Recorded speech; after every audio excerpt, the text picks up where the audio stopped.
이 아이는 누구죠? 병원 침대에 누운 할머니, 손녀를 바라보며 물었습니다. 아이는 울먹이며 할머니 손을 잡았습니다. 하지만 할머니의 눈빛은 낯설었습니다. 마치 처음 보는 사람을 대하듯 손녀를 구하기 위해 자신의 몸을 던졌던 그 순간 할머니는 모든 것을 잃어버렸습니다. 기억을, 일상을, 그리고 사랑하는 사람들과의 시간을. 이런 상황이 벌어진 데에는 아주 충격적인 이유가 있었습니다. 그런데 말씀드리기 전에 여러분께 부탁 하나 드리고 싶습니다.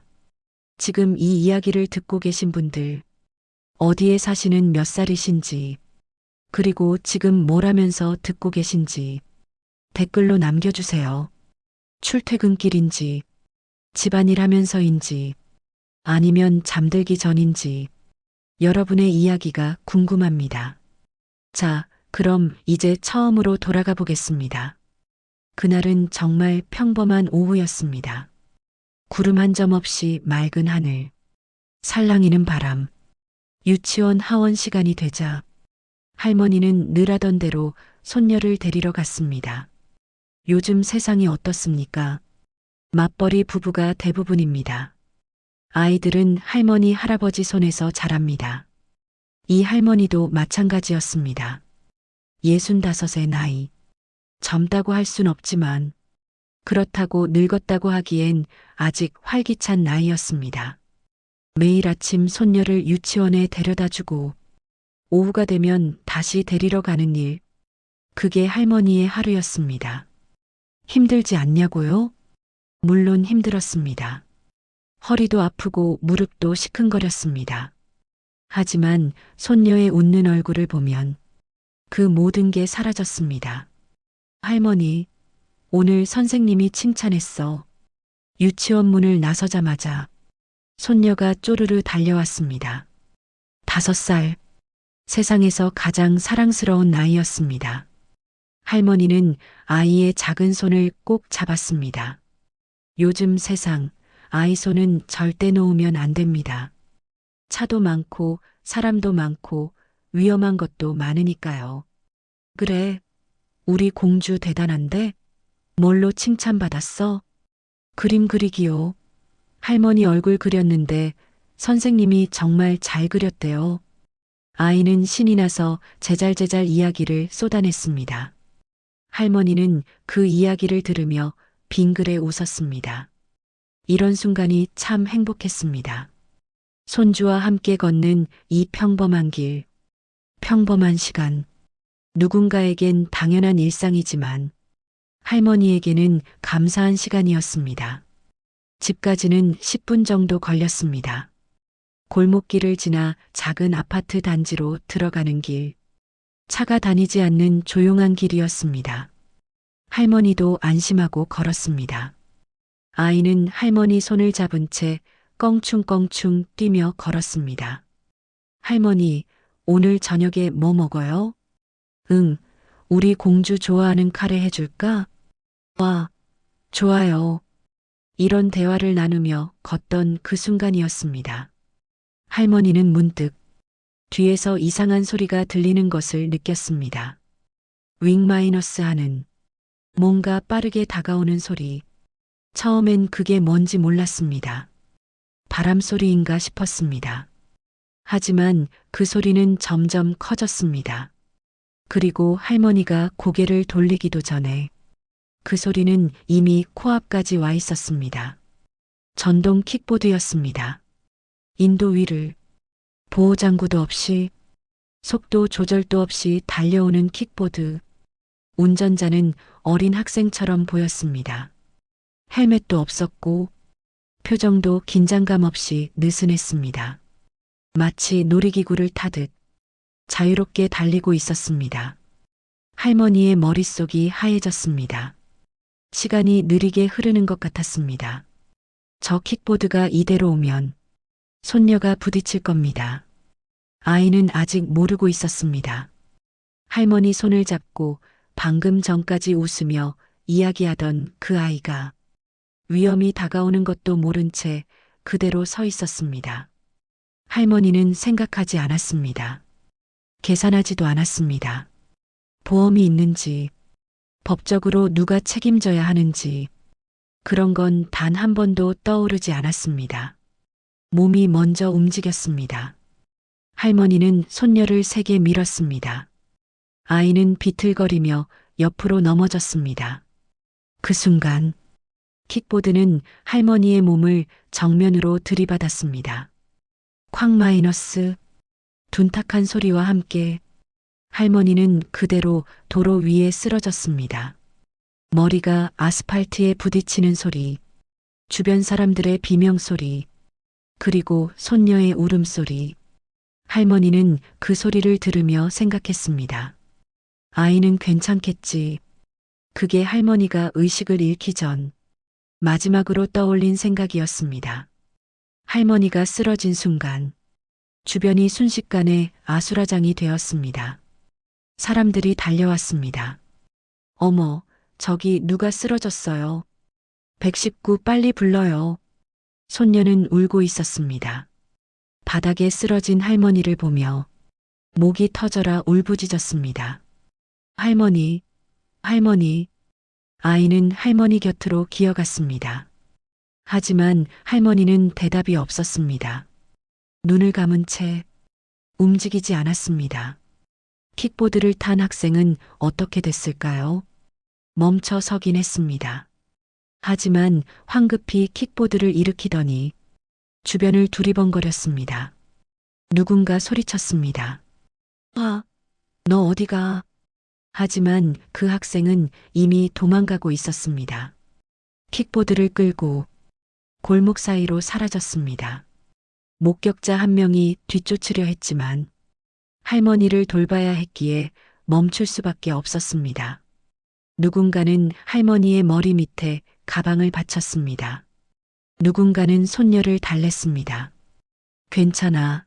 곧 구급차 온다. 괜찮아. 하지만 아이는 계속 울었습니다. 할머니의 손을 잡고 흔들며 깨우려 했습니다. 119는 금방 도착했습니다.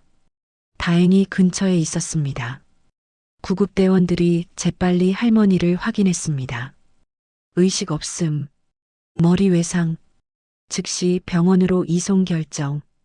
들것에 실린 할머니, 구급차 안으로 옮겨졌습니다. 손녀도 함께 탔습니다. 아이는 할머니 손을 놓지 않았습니다. 눈물이 그치지 않았습니다. 목격자 한 명이 구급대원에게 말했습니다. 킥보드가 들이받았어요. 애가 도망갔어요. 구급대원은 고개를 끄덕였습니다. 알겠습니다. 경찰에 신고하세요. 사이렌 소리와 함께 구급차는 병원으로 향했습니다. 병원 응급실. 할머니는 곧바로 응급처치를 받았습니다.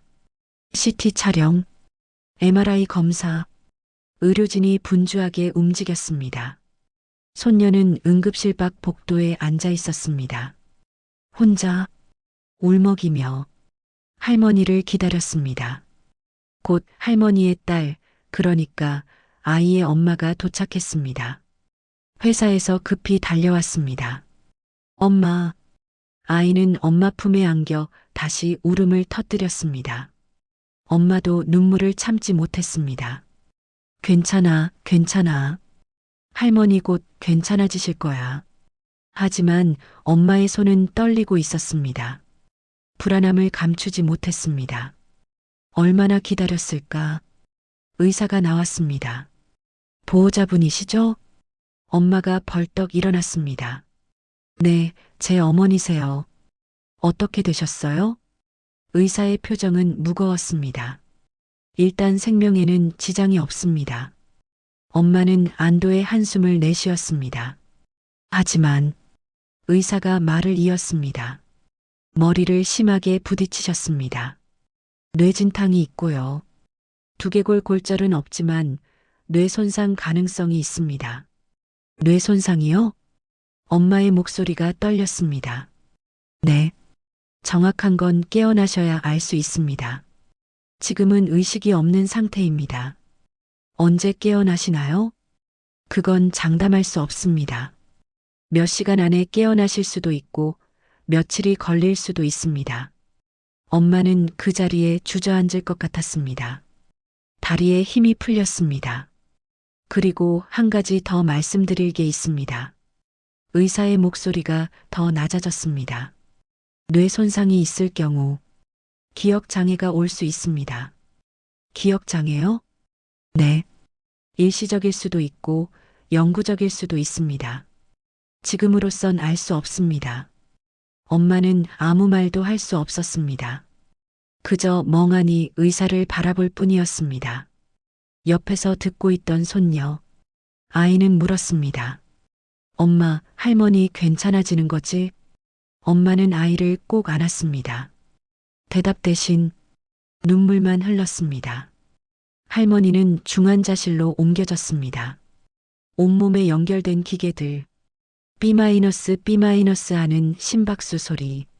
엄마와 손녀는 유리창 너머로 할머니를 바라봤습니다. 들어갈 수는 없었습니다. 그저 바라볼 수밖에. 할머니가 날 지켜주려고 그랬대. 손녀가 작은 목소리로 말했습니다. 킥보드가 나한테 오는데 할머니가 날 밀었어. 그래서 내가 안 다쳤어. 엄마는 딸의 손을 꼭 잡았습니다. 말없이 눈물만 흘렸습니다. 할머니는 손녀를 지켰습니다. 자신의 몸을 던져서.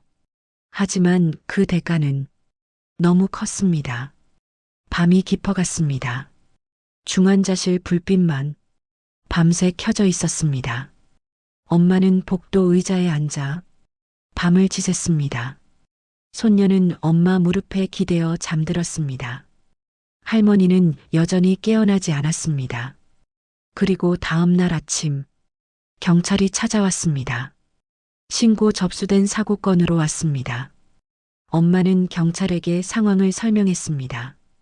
킥보드가 인도로 달려왔고 할머니가 손녀를 지키려 했고 그 학생이 도망갔다는 것까지 경찰은 기록하며 물었습니다. 목격자 진술은 확보됐습니다. 가해자를 찾는 중입니다. 찾으면 어떻게 되나요? 엄마가 물었습니다. 경찰은 잠시 침묵했습니다. 일단 찾아야 알 수 있습니다. 나이가 어리면 처벌이 어려울 수 있습니다. 네. 미성년자면 보호 처분으로 끝날 가능성이 큽니다. 그리고 경찰이 말을 이었습니다. 킥보드는 보험 의무 대상이 아닙니다. 가해자가 보험이 없으면 치료비는. 말을 끝까지 하지 않았지만 엄마는 알 수 있었습니다. 보상받기 어렵다는 것을. 엄마는 힘없이 고개를 끄덕였습니다. 할 말이 없었습니다.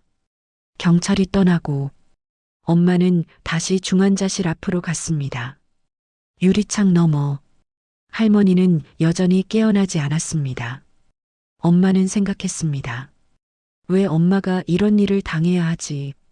손주를 지키려 했을 뿐인데 왜 도망간 사람은 처벌도 안 받고 왜 우리만 이 고통을 감수해야 하지? 답은 없었습니다. 그저 유리창 너머 할머니의 손만 조용히 바라볼 뿐이었습니다. 사흘이 지났습니다.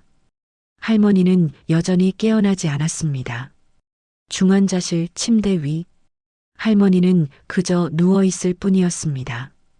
의료진은 매일 검사했습니다. 뇌파 검사, 혈압 체크, 산소 포화도 확인. 상태는 안정적입니다. 하지만 언제 깨어날지는 모릅니다. 의사는 매번 같은 말만 반복했습니다. 엄마는 회사에 휴가를 냈습니다. 일주일. 그것도 무급으로. 남편은 일을 나가야 했고 손녀는 유치원에 보낼 수 없었습니다. 아이는 할머니 생각에 밥도 잘 먹지 않았습니다. 밤마다 악몽을 꿨습니다. 할머니가 쓰러졌어요. 아이는 새벽에 깨서 울었습니다. 엄마는 아이를 달래느라 잠을 잘 수 없었습니다. 그리고 나흘째 되던 날, 간호사가 급히 달려왔습니다. 보호자분, 환자분이 깨어나셨어요. 엄마는 뛰어갔습니다. 중환자실 안으로. 할머니는 눈을 뜨고 있었습니다. 천천히 주변을 둘러보고 있었습니다. 어머니, 엄마가 할머니 곁으로 달려갔습니다. 손을 잡았습니다. 어머니, 괜찮으세요? 저예요, 수진이. 할머니는 천천히 고개를 돌렸습니다. 엄마를 바라봤습니다. 그리고 말했습니다. 누구세요? 엄마의 손이 얼어붙었습니다. 어머니, 저예요. 딸이에요. 수진이. 할머니는 고개를 갸웃했습니다. 혼란스러운 표정이었습니다. 수진이? 할머니는 천천히 말했습니다. 제 딸 이름이 수진이었나요? 엄마의 눈에서 눈물이 흘러내렸습니다. 의사가 들어왔습니다. 엄마를 밖으로 나오게 했습니다. 복도에서 의사가 말했습니다. 예상했던 일입니다. 기억상실이 왔습니다. 얼마나 심각한가요? 엄마의 목소리가 떨렸습니다. 지금으로선 알 수 없습니다. 최근 기억만 잃은 건지 아니면 전반적인 기억상실인 건지 회복할 수 있나요? 가능성은 있습니다. 하지만 장담할 수 없습니다. 엄마는 벽에 기댔습니다. 다리에 힘이 풀렸습니다. 손녀가 물었습니다. 엄마, 할머니 깨어나셨어? 엄마는 대답할 수 없었습니다. 어떻게 말해야 할지. 깨어나긴 했지만 우리를 기억하지 못한다고 어떻게 말할 수 있을까요? 의사가 추가 검사를 진행했습니다. 할머니에게 여러 질문을 했습니다. 이름이 뭐예요? 김명숙. 생년월일은요? 1960년 3월 15일. 지금 몇 살이세요? 모르겠어요. 결혼하셨나요? 네, 했던 것 같은데. 자녀가 있나요? 있나요? 잘 모르겠어요. 의사는 기록했습니다. 그리고 엄마에게 설명했습니다. 장기 기억 중 일부는 남아 있습니다. 하지만 가족관계, 최근 몇 년의 기억은 손상됐습니다. 손주는요? 손주도 기억 못하나요? 지금으로선 그렇습니다. 엄마는 무너졌습니다.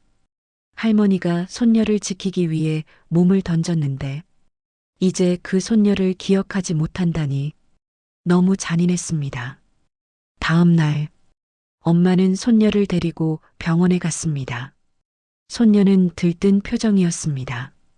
할머니 만나러 가는 거지? 엄마는 아이에게 미리 말했습니다. 민서야, 할머니가 지금 많이 아프셔. 그래서 우리를 못 알아보실 수도 있어. 못 알아본다고? 아이는 이해하지 못했습니다. 응, 머리를 다쳐서 기억을 잃으셨어. 그래도 괜찮지? 아이는 고개를 끄덕였습니다. 하지만 완전히 이해한 건 아니었습니다. 중환자실에서 일반 병동으로 옮겨진 할머니, 침대에 앉아 창밖을 바라보고 있었습니다. 어머니, 엄마가 조심스럽게 문을 열었습니다. 할머니가 고개를 돌렸습니다. 어제 본 그 여자였습니다. 안녕하세요. 할머니는 어색하게 웃었습니다. 어머니, 저희예요. 어제 왔던. 네, 기억나요. 수진 씨죠? 씨라는 호칭. 엄마의 가슴이 무너졌습니다. 손녀가 할머니 곁으로 달려갔습니다. 할머니. 할머니는 아이를 내려다봤습니다. 낯선 표정이었습니다. 안녕? 아이는 할머니 손을 잡았습니다. 할머니, 나야. 민서야. 할머니가 날 지켜줬잖아. 할머니는 혼란스러워했습니다. 내가 너를? 응. 킥보드가 나한테 오는데 할머니가 날 밀어서 내가 안 다쳤어. 그래서 할머니가 다쳤잖아. 할머니는 아이를 가만히 바라봤습니다. 기억하려 애쓰는 표정이었습니다. 하지만 미안해. 잘 기억이 안 나. 할머니가 조심스럽게 말했습니다. 아이의 눈에 눈물이 고였습니다. 할머니, 나 몰라. 할머니는 대답하지 못했습니다. 미안한 표정만 지을 뿐 아이는 울음을 터뜨렸습니다. 할머니, 나 민서야. 할머니가 매일 유치원 데려다 줬잖아. 할머니가 카레 해줬잖아. 엄마가 아이를 안았습니다. 민서야, 괜찮아. 할머니는 지금 많이 아프셔서 그래. 하지만 아이는 울음을 멈추지 못했습니다. 할머니는 그런 아이를 바라보며 가슴이 아팠습니다. 왜 아픈지는 모르겠지만 이 아이가 소중한 존재라는 건 느껴졌습니다. 하지만 기억은 나지 않았습니다. 엄마는 아이를 데리고 병실을 나왔습니다. 복도에서 아이를 달랬습니다. 할머니가 일부러 그러는 게 아니야. 할머니도 힘드셔. 그럼 언제 기억해? 아이가 물었습니다. 엄마는 대답할 수 없었습니다. 의사도 장담하지 못했습니다. 회복될 수도 있고 영영 기억하지 못할 수도 있다고. 엄마는 아이를 꼭 안았습니다. 할머니는 손녀를 지켰습니다. 자신의 모든 것을 던져서. 하지만 그 대가는 상상했던 것보다 훨씬 컸습니다. 기억을 잃었습니다. 가족을 잊었습니다. 사랑했던 손녀를, 매일 함께했던 일상을 모두 잃어버렸습니다. 그리고 이제 남은 건 낯선 사람들과 낯선 병실, 그리고 돌아오지 않는 기억뿐이었습니다. 엄마는 복도 끝 창가에 서서 눈물을 흘렸습니다. 어머니는 손주를 지켰는데 왜 아무도 어머니를 지켜주지 않는 걸까? 답은 없었습니다. 일주일이 지났습니다. 할머니는 퇴원했습니다. 의사는 말했습니다. 더 이상 입원 치료가 필요한 상태는 아닙니다. 신체적으로는 회복됐습니다. 다칠 곳은 아물었습니다. 하지만 기억은 돌아오지 않았습니다. 재활 치료를 받으시면 도움이 될 수 있습니다. 기억이 점진적으로 돌아올 가능성도 있습니다. 의사는 조심스럽게 말했습니다. 하지만 보장할 수는 없습니다. 엄마는 고개를 끄덕였습니다. 할 수 있는 건 해야 했습니다. 퇴원 수속을 밟으면서 엄마는 청구서를 받았습니다. 응급실 치료비, 입원비, 검사비, 약가, 총액을 보고 엄마는 숨이 막혔습니다. 1,000만 원이 넘네요. 창구 직원이 말했습니다. 보험 처리되는 부분도 있지만 본인 부담금이 상당합니다. 엄마는 카드를 꺼냈습니다. 손이 떨렸습니다. 할부로 결제했습니다. 다른 방법이 없었습니다. 그리고 이건 시작일 뿐이었습니다. 재활치료비는 별도였습니다. 집으로 돌아온 할머니, 낯선 표정으로 집안을 둘러봤습니다. 여기가 제 집인가요? 엄마가 대답했습니다. 아니요, 어머니. 저희 집이에요. 어머니 집은 따로 있는데 당분간은 저희랑 계셔야 해요. 할머니는 불편한 표정이었습니다. 낯선 집, 낯선 사람들. 하지만 어쩔 수 없었습니다. 혼자 지낼 수 있는 상태가 아니었습니다. 손녀 민서는 할머니가 오신다는 소식에 기뻐했습니다. 할머니 오시는 거야? 그럼 이제 할머니가 기억할 수 있겠네. 아이는 순수했습니다. 함께 있으면 기억이 돌아올 거라고 믿었습니다. 하지만 현실은 달랐습니다. 할머니는 민서를 보면 어색하게 웃을 뿐이었습니다. 안녕. 민서는 할머니 손을 잡았습니다. 할머니, 오늘 우리 같이 그림 그릴까? 할머니는 당황했습니다. 그림? 응. 할머니가 항상 나랑 그림 그렸잖아. 할머니 얼굴도 그렸고, 할머니는 미안한 표정을 지었습니다. 미안해.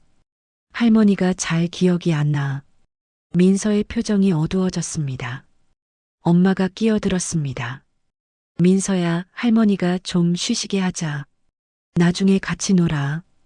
민서는 고개를 끄덕였습니다. 하지만 실망한 표정을 감추지 못했습니다. 밤이 되었습니다. 할머니는 거실 소파에 앉아 있었습니다. 잠자리를 마련해 줬지만 할머니는 불편해했습니다.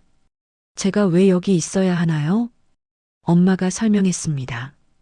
어머니 사고를 당하셨어요. 그래서 저희가 돌봐드려야 해요. 사고? 할머니는 기억하려 애썼습니다. 하지만 머릿속은 텅 비어 있었습니다. 무슨 사고요? 엄마는 말했습니다. 킥보드에 부딪히셨어요. 민서를, 손녀를 지키시려고. 할머니는 민서를 바라봤습니다. 아이는 침대에서 자고 있었습니다. 제가, 저 아이를, 네. 어머니가 몸을 던져서 민서를 지키셨어요. 할머니는 고개를 저었습니다. 기억이 안 나요. 정말 죄송해요. 엄마는 괜찮다고 말했습니다. 하지만 가슴은 무너지고 있었습니다. 다음 날부터 엄마는 출근해야 했습니다. 더 이상 휴가를 낼 수 없었습니다. 생활비를 벌어야 했습니다. 치료비도 갚아야 했습니다. 남편도 일을 나갔습니다. 그럼 할머니와 민서는 누가 돌보나요? 엄마는 고민했습니다. 어린이집에 민서를 맡기려 했지만 민서는 거부했습니다. 싫어. 나 할머니랑 있을 거야. 아이는 할머니를 떠나지 않으려 했습니다. 할머니가 자기를 기억하게 하고 싶었습니다. 엄마는 한숨을 쉬었습니다. 결국 간병인을 알아봐야 했습니다. 하지만 간병인 비용도 만만치 않았습니다. 하루 10만 원, 한 달이면 300만 원. 엄마는 계산기를 두드렸습니다. 월급에서 치료비 할부금 빼고, 생활비 빼고, 간병비까지 남는 게 없었습니다. 아니, 부족했습니다. 남편과 상의했습니다. 당분간은 제가 어머니를 봐야 할 것 같아요. 엄마가 말했습니다. 그럼 당신 일은? 휴직을 신청해야죠. 무급휴직이잖아. 어쩔 수 없어요. 부부는 말없이 앉아 있었습니다. 답이 없었습니다. 그때 경찰에게서 연락이 왔습니다. 가해자를 찾았습니다. 엄마는 급히 물었습니다. 누구예요? 16살 학생입니다. 무면허로 킥보드를 운전했고 사고 후 도주했습니다. 그럼 처벌은요? 경찰은 잠시 침묵했습니다. 미성년자라 형사 처벌은 어렵습니다. 보호 처분으로 진행될 가능성이 큽니다. 보호 처분이요? 네. 사회봉사, 보호관찰 정도가 될 겁니다. 엄마는 믿을 수 없었습니다. 그럼 배상은요? 치료비는요? 민사로 청구하셔야 합니다. 하지만 경찰이 조심스럽게 말했습니다. 가해자 가정 형편이 어렵다고 합니다. 그리고 킥보드는 보험 대상이 아니라 배상받을 수 없다는 거죠? 가능성이 낮습니다. 엄마는 전화를 끊었습니다. 손이 떨렸습니다. 할머니는 손녀를 지켰습니다. 자신의 몸을 던져서. 하지만 아무도 할머니를 지켜주지 않았습니다. 가해자는 처벌받지 않습니다. 미성년자니까 배상도 받을 수 없습니다. 보험이 없으니까 결국 모든 짐은 할머니와 가족이 짊어져야 합니다. 치료비, 간병비, 재활비, 그리고 잃어버린 일상. 엄마는 창밖을 바라봤습니다. 눈물이 흘렀습니다. 할머니는 영웅이었습니다. 손녀를 구한 영웅. 하지만 이 사회는 영웅을 지켜주지 않았습니다. 엄마는 휴직 신청서를 작성했습니다. 서류에 도장을 찍으면서 눈물이 떨어졌습니다. 거실에서는 할머니가 민서의 손을 잡고 있었습니다. 할머니, 이거 봐. 내가 그린 그림이야. 민서가 그림을 보여줬습니다. 할머니는 그림을 봤습니다. 할머니와 민서가 손을 잡고 웃고 있는 그림.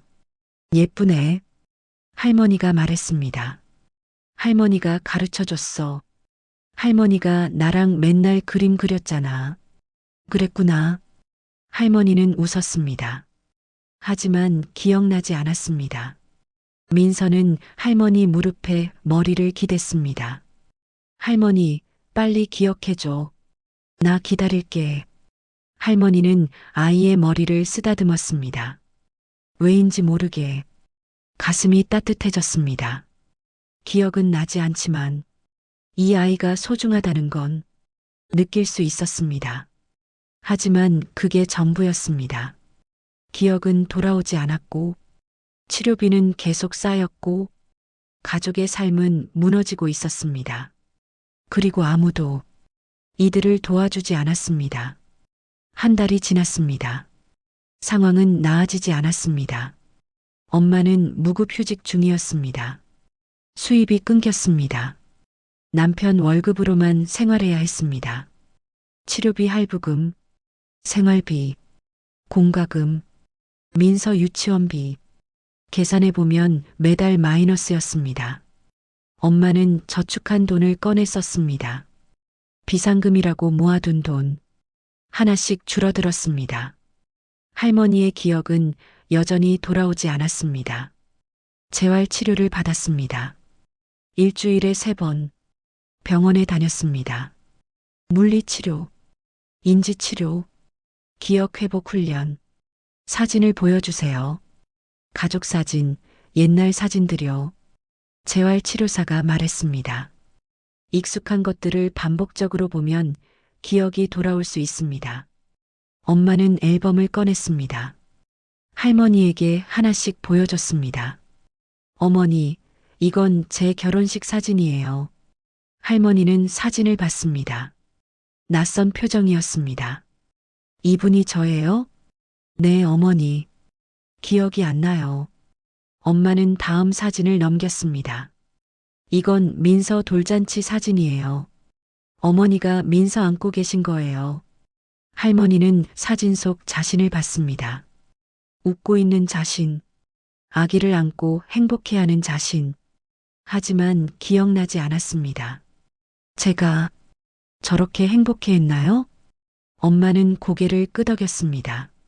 눈물을 참으며 네. 어머니는 민서를 정말 사랑하셨어요. 할머니는 사진을 가만히 들여다봤습니다. 뭔가 느껴지는 것 같았습니다. 하지만 명확하지 않았습니다. 미안해요. 정말 미안해요. 할머니가 울먹였습니다. 기억하고 싶은데 기억이 안 나요. 엄마는 할머니 손을 잡았습니다. 괜찮아요, 어머니. 천천히 하면 돼요. 하지만 마음속으로는 무너지고 있었습니다. 한 달이 지나도 기억이 돌아오지 않으면 앞으로도 돌아올 가능성이 낮다고 의사가 말했던 게 기억났습니다. 집에서의 생활도 쉽지 않았습니다. 할머니는 자꾸 집을 나가려 했습니다. 제 집에 가고 싶어요. 어머니, 지금은 여기 계셔야 해요. 왜요? 저는 제 집에 가야 해요. 할머니는 이해하지 못했습니다. 왜 자기가 낯선 집에 있어야 하는지, 때로는 밤에 일어나 현관문을 열려고 했습니다. 엄마는 잠을 설쳤습니다. 할머니가 혼자 나가실까봐 민서도 힘들어했습니다. 엄마, 할머니 언제나 기억해? 매일 같은 질문이었습니다. 엄마는 대답할 수 없었습니다. 언제일지, 아니, 영영 기억하지 못할지도. 민서는 할머니와 놀고 싶어 했습니다. 예전처럼. 하지만 할머니는 어떻게 해야 할지 몰랐습니다. 아이와 어떻게 놀아줘야 하는지, 무슨 말을 해야 하는지 어색했습니다. 불편했습니다. 민서는 점점 할머니를 피하기 시작했습니다. 상처받는 게 두려웠습니다. 할머니가 날 싫어하는 것 같아. 민서가 엄마에게 말했습니다. 아니야. 할머니는 너를 사랑하셔. 그럼 왜 나랑 안 놀아줘? 엄마는 할 말이 없었습니다. 어느 날, 엄마는 법률 상담을 받으러 갔습니다. 무료 법률 상담소, 변호사를 만났습니다. 가해자에게 손해배상 청구를 하고 싶은데요. 엄마가 말했습니다. 변호사는 서류를 검토했습니다. 가해자가 미성년자네요. 네. 16살이라고 들었습니다. 부모에게 청구할 수 있습니다. 하지만 변호사가 조심스럽게 말했습니다. 가정 형편이 어렵다면 실제로 배상받기는 힘듭니다. 그럼 어떡하나요? 소송을 걸 수는 있습니다. 하지만 승소해도 집행이 안 될 가능성이 큽니다. 엄마는 무너졌습니다. 그럼 저희는 그냥 이대로 살라는 건가요? 변호사는 미안한 표정을 지었습니다. 죄송합니다. 법적으로 할 수 있는 게 많지 않습니다. 엄마는 상담소를 나왔습니다. 허탈했습니다. 누군가 잘못을 저질렀습니다. 피해자가 있습니다. 명백한 사고입니다. 하지만 구제받을 방법이 없습니다. 집으로 돌아오는 길, 엄마는 생각했습니다. 우리가 뭘 잘못했을까? 어머니가 뭘 잘못하셨을까? 손주를 지킨 게 잘못인가? 답은 없었습니다. 집에 도착했을 때 할머니와 민서가 거실에 앉아 있었습니다. 민서는 할머니 옆에 조용히 앉아 그림책을 보고 있었습니다. 할머니는 민서를 가만히 바라보고 있었습니다. 엄마가 들어오자 민서가 말했습니다. 엄마, 할머니가 나한테 이거 읽어주셨어. 할머니는 어색하게 웃었습니다. 읽어주긴 했는데 제대로 읽어준 건지 모르겠어요. 민서가 말했습니다. 괜찮아. 할머니 목소리 좋아. 할머니의 눈에 눈물이 고였습니다. 기억은 나지 않지만 이 아이가 소중하다는 건 느낄 수 있었습니다. 엄마는 그 모습을 보며 가슴이 무너졌습니다. 할머니는 노력하고 계셨습니다. 기억나지 않는 손녀를 사랑하려고 애쓰고 계셨습니다. 하지만 그게 얼마나 힘든 일인지 엄마는 알 수 있었습니다. 밤이 되었습니다. 민서를 재운 후 엄마는 거실에 앉았습니다. 남편과 마주 앉아 이야기를 나눴습니다. 더 이상은 버티기 힘들 것 같아요. 엄마가 말했습니다. 저축한 돈도 거의 다 썼어요. 카드빚도 늘어나고 있고요. 남편도 지쳐 있었습니다. 어머니를 모실 수 있는 시설을 알아봐야 할까요? 엄마는 고개를 저었습니다. 어머니가 원하실까요? 낯선 곳인데. 하지만 우리도 한계가 있잖아. 두 사람은 말없이 앉아 있었습니다. 복도에서 할머니가 그 대화를 듣고 있었습니다. 할머니는 알고 있었습니다. 자신이 짐이 되고 있다는 것을. 기억은 나지 않지만 부담이 되고 있다는 건 느낄 수 있었습니다. 할머니는 조용히 방으로 돌아갔습니다. 침대에 누워 천장을 바라봤습니다. 내가 뭘 잘못한 걸까? 할머니는 생각했습니다. 사람들은 말합니다. 할머니가 영웅이라고, 손녀를 구했다고. 하지만 정작 할머니는 영웅이 된 기억도 없고 손녀를 구한 기억도 없었습니다. 그저 남은 건 가족에게 짐이 되는 현재뿐. 할머니는 눈물을 흘렸습니다. 왜 자기가 여기 있는지, 왜 이렇게 됐는지 아무것도 기억나지 않았습니다. 다음 날 아침, 엄마는 다시 병원에 전화했습니다. 기억 회복 가능성이 정말 없나요? 의사는 대답했습니다. 현재로선 낮습니다. 하지만 계속 치료하면 부분적으로 회복될 수는 있습니다. 부분적이요? 네. 전부 돌아오기는 어렵습니다. 엄마는 전화를 끊었습니다. 전부는 아니더라도 조금이라도 민서를 기억해 주셨으면 그게 엄마의 간절한 바람이었습니다. 하지만 현실은 그 바람마저 사치처럼 느껴졌습니다. 2달째 엄마는 복직해야 했습니다. 더 이상 버틸 수 없었습니다. 돈이 없었습니다. 카드 빚이 2천만 원을 넘었습니다. 치료비, 생활비, 재활비 모두 카드로 결제했습니다. 이자만 매달 수십만 원, 눈덩이처럼 불어났습니다. 남편과 상의했습니다. 제가 다시 일을 나가야 할 것 같아요. 그럼 어머니는 요양보호사를 알아봐야죠. 요양보호사 하루 8시간, 한 달에 250만 원. 간병인보다는 저렴했지만 여전히 부담이었습니다. 하지만 선택의 여지가 없었습니다. 엄마는 요양보호사를 구했습니다. 50대 중반의 여성이었습니다. 할머니 식사 도와드리고 산책시켜드리고 안전하게 돌봐드릴게요. 요양보호사가 말했습니다. 엄마는 고개를 끄덕였습니다. 할머니를 부탁할 수밖에 없었습니다. 출근 첫날, 엄마는 할머니에게 말했습니다. 어머니, 제가 일 나가야 해요. 이분이 어머니 돌봐드릴 거예요. 할머니는 낯선 사람을 바라봤습니다. 불안한 표정이었습니다. 왜 낯선 사람이 여기 있어야 하나요? 어머니 혼자 계시면 위험해요. 저는 괜찮아요. 할머니는 거부했습니다. 하지만 엄마는 나가야 했습니다. 일을 해야 했습니다. 어머니, 금방 올게요. 엄마는 문을 나섰습니다.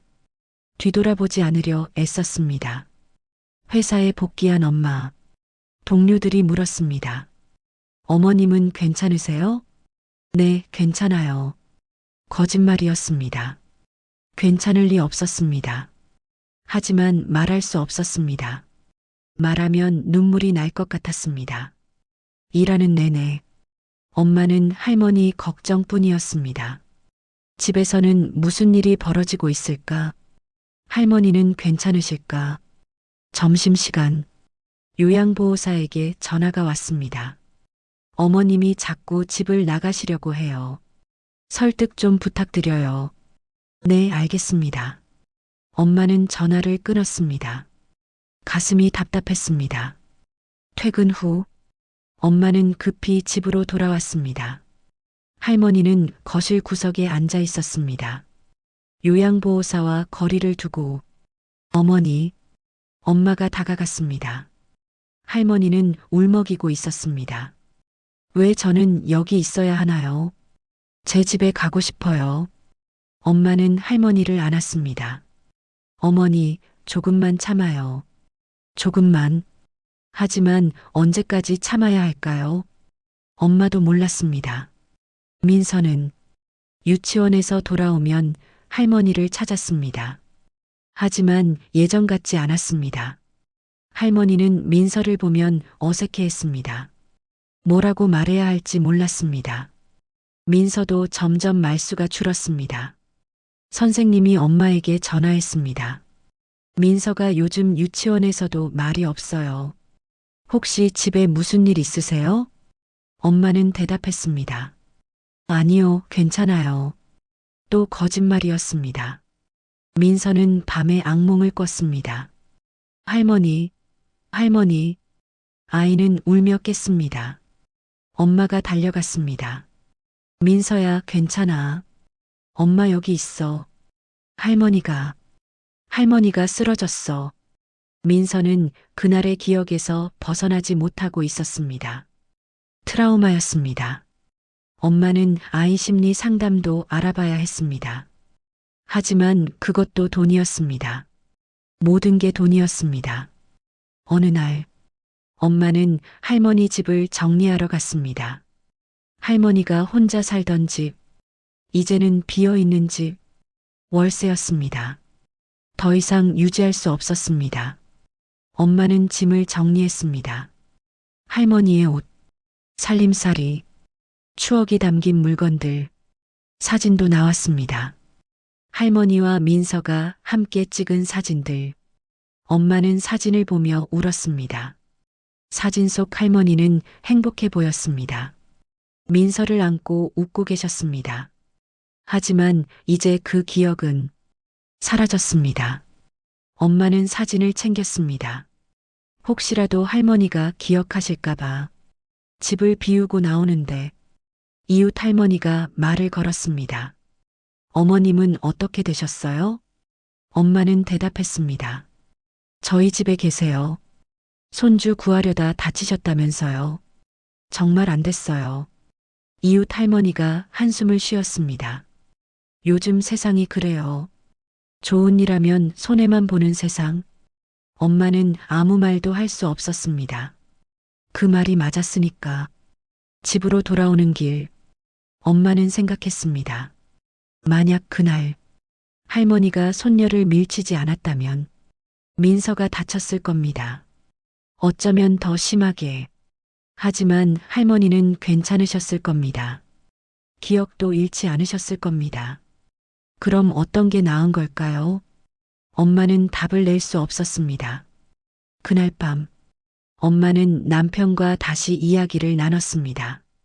이렇게는 못 살겠어요. 엄마가 말했습니다. 카드 빚은 계속 늘어나고 요양보호사 비용도 감당이 안 돼요. 남편도 지쳐 있었습니다. 그럼 어떡하죠? 어머니를 시설에 모셔야 할 것 같아요.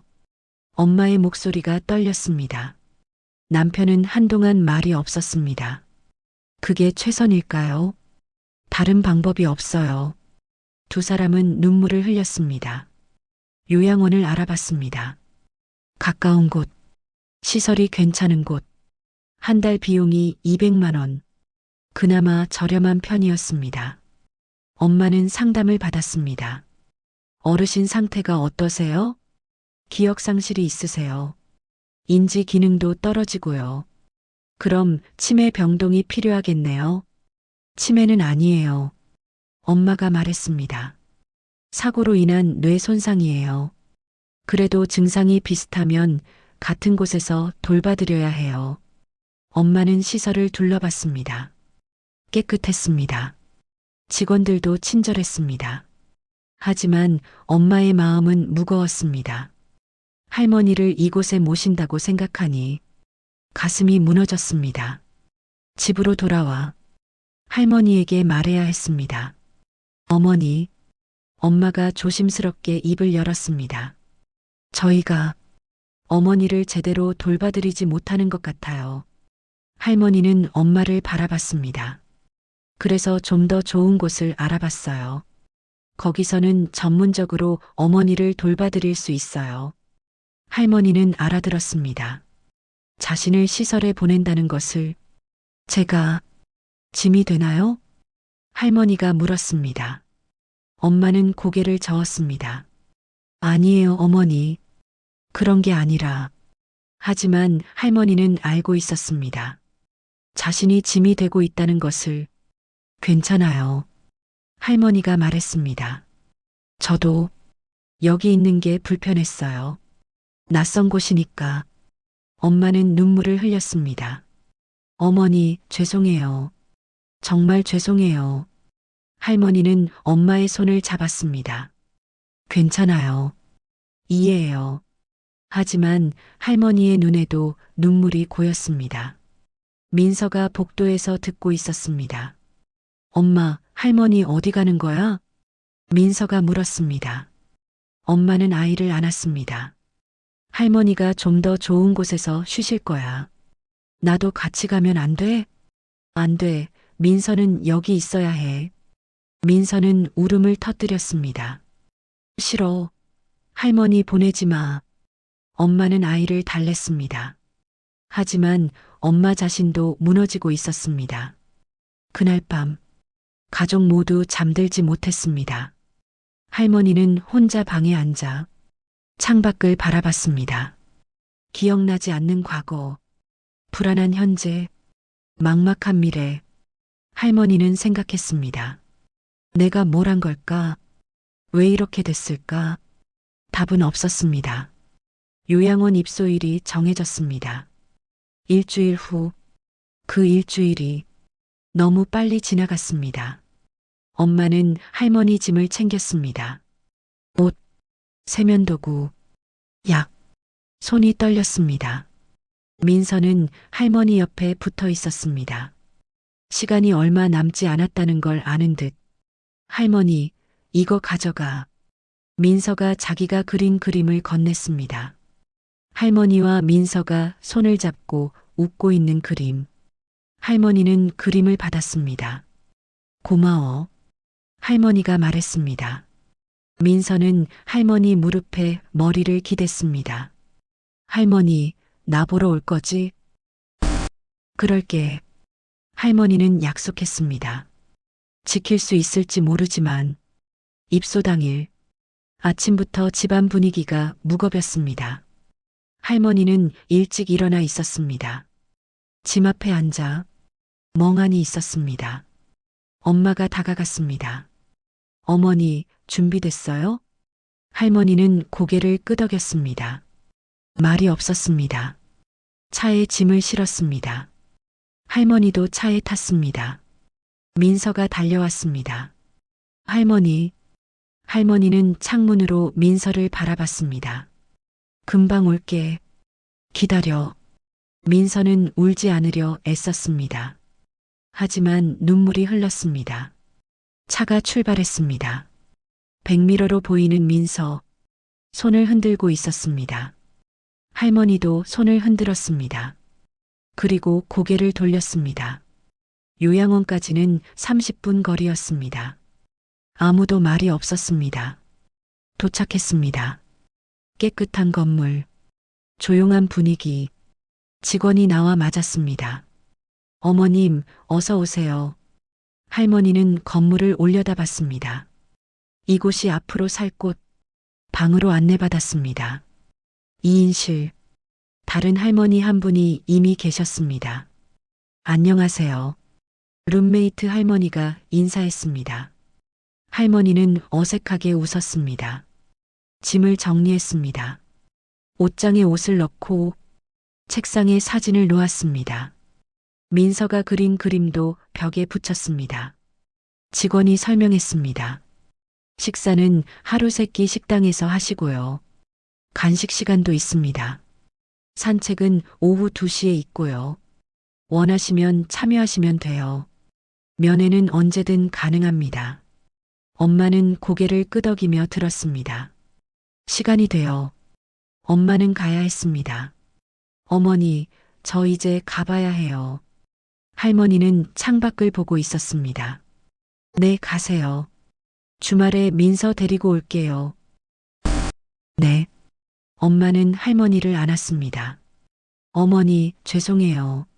정말 죄송해요. 할머니는 아무 말 없이 엄마를 토닥였습니다. 엄마는 방을 나왔습니다. 뒤돌아보지 않으려 했지만 결국 돌아봤습니다. 할머니는 창가에 서서 차가 떠나는 걸 바라보고 있었습니다. 엄마는 차 안에서 울었습니다. 운전하면서도 눈물이 멈추지 않았습니다. 할머니는 혼자 남았습니다. 낯선 방, 낯선 사람, 낯선 모든 것. 룸메이트 할머니가 말을 걸었습니다. 어디가 불편하셔서 오셨어요? 기억을 잃었어요. 아이고, 그럼 힘드시겠네. 네. 할머니는 침대에 앉았습니다. 민서가 그린 그림을 바라봤습니다. 그림 속 할머니는 행복해 보였습니다. 하지만 그 기억은 없었습니다. 저녁 식사 시간, 식당으로 갔습니다. 여러 어르신들이 앉아 계셨습니다. 모두 낯선 얼굴들. 할머니는 구석 자리에 앉았습니다. 혼자 음식이 나왔습니다. 맛은 괜찮았습니다. 하지만 할머니는 먹기가 힘들었습니다. 목이 메었습니다. 밤이 되었습니다. 소등 시간, 불이 꺼졌습니다. 어둠 속에서 할머니는 천장을 바라봤습니다. 옆 침대에서는 룸메이트의 숨소리. 할머니는 눈을 감았습니다. 잠이 오지 않았습니다. 집에서는 민서도 잠들지 못했습니다. 엄마, 할머니 괜찮을까? 괜찮을 거야. 할머니 무서워하시는 거 아니야? 엄마는 대답할 수 없었습니다. 민서는 할머니 방으로 갔습니다. 비어있는 방. 민서는 할머니 침대에 누웠습니다. 할머니 냄새가 났습니다. 할머니. 민서는 울었습니다. 엄마가 따라 들어왔습니다. 민서를 안아 올렸습니다. 민서야, 우리 방으로 가자. 싫어. 할머니 방에 있을 거야. 엄마는 민서와 함께 할머니 침대에 누웠습니다. 모녀가 함께 울었습니다. 그날 이후 엄마는 일주일에 2번 할머니를 찾아갔습니다. 매번 민서를 데리고 할머니는 면회실에서 기다리고 있었습니다. 할머니, 민서가 달려갔습니다. 할머니는 민서를 안았습니다. 어색하지만 따뜻하게 잘 지냈어? 응. 할머니는 나도 잘 지냈어. 거짓말이었습니다. 할머니는 적응하지 못하고 있었습니다. 밤마다 잠을 설쳤습니다. 밥맛도 없었습니다. 하지만 말하지 않았습니다. 가족을 더 힘들게 하고 싶지 않았습니다. 면회 시간은 1시간. 너무 짧았습니다. 시간이 되면 민서는 울었습니다. 싫어. 나도 할머니랑 있을 거야. 민서야, 다음에 또 올게. 엄마가 달랬습니다. 할머니는 민서를 바라봤습니다. 가슴이 아팠습니다. 기억은 나지 않지만 이 아이가 소중하다는 건 알았습니다. 하지만 함께할 수 없었습니다. 그렇게 시간이 흘렀습니다. 1달, 2달, 석 달. 할머니는 여전히 기억하지 못했습니다. 민서를, 딸을, 과거를, 요양원 생활에도 적응하지 못했습니다. 그저 하루하루를 견딜 뿐 엄마는 빚을 갚고 있었습니다. 조금씩, 천천히. 하지만 끝이 보이지 않았습니다. 민서는 유치원에서 혼자 있는 시간이 많아졌습니다. 친구들과 잘 어울리지 못했습니다. 심리 상담을 받았습니다. 트라우마가 있습니다. 시간이 필요합니다. 상담사가 말했습니다. 모든 게 시간이 필요했습니다. 하지만 시간은 아무것도 해결해 주지 않았습니다. 어느 날, 엄마는 할머니를 면회하러 갔습니다. 할머니는 창가에 앉아 있었습니다. 많이 야위셨습니다. 어머니, 할머니가 고개를 돌렸습니다. 오셨어요. 할머니는 여전히 씨라는 호칭을 썼습니다. 딸인 줄 알지만 어색했습니다. 어머니, 괜찮으세요? 네, 괜찮아요. 하지만 표정은 그렇지 않았습니다. 엄마는 할머니 손을 잡았습니다. 어머니, 죄송해요. 할머니는 고개를 저었습니다. 괜찮아요. 어쩔 수 없잖아요. 2사람은 한동안 말없이 앉아 있었습니다. 창밖으로 아이들이 뛰어노는 게 보였습니다. 할머니는 그 모습을 바라봤습니다. 저 아이들을 보면 뭔가 느껴져요. 할머니가 말했습니다. 뭔가 소중한 걸 잃어버린 것 같은 느낌. 엄마는 눈물을 흘렸습니다. 어머니가 잃어버린 건 민서예요. 손녀예요. 할머니는 고개를 끄덕였습니다. 그렇겠죠. 그리고 조용히 덧붙였습니다. 미안해요. 기억하고 싶은데 기억이 안 나요. 엄마는 할머니를 안았습니다. 괜찮아요, 어머니. 괜찮아요. 하지만 괜찮을 리 없었습니다. 할머니는 손녀를 지켰습니다. 영웅적인 선택이었습니다. 하지만 그 대가는 상상했던 것보다 훨씬 컸습니다. 기억을 잃었습니다. 가족을 잃었습니다. 집을 잃었습니다. 일상을 잃었습니다. 그리고 이제 요양원에서 남은 시간을 보내고 있었습니다. 아무도 보상해주지 않았습니다. 아무도 책임지지 않았습니다. 영웅은 혼자 남겨졌습니다. 이 이야기는 특별한 이야기가 아닙니다. 어디서나 일어날 수 있는 이야기입니다. 전동 킥보드 사고 매년 증가하고 있습니다. 2023년 기준 전동 킥보드 사고는 연간 5,000건이 넘습니다. 사망자도 수십 명. 하지만 법은 미비합니다. 보험 가입 의무도 없습니다. 미성년자 무면허 운전도 흔합니다. 그리고 피해자는 혼자 모든 걸 감당해야 합니다. 할머니처럼 할머니는 영웅이었습니다. 손녀를 구했습니다. 자신의 몸을 던져서 본능이었습니다. 계산하지 않았습니다. 그저 움직였습니다. 하지만 사회는 그런 영웅을 보호하지 않았습니다. 치료비는 스스로 부담해야 했습니다. 배상도 받지 못했습니다. 가족은 빚더미에 앉았습니다. 그리고 할머니는 요양원에 홀로 남겨졌습니다. 이게 정상일까요?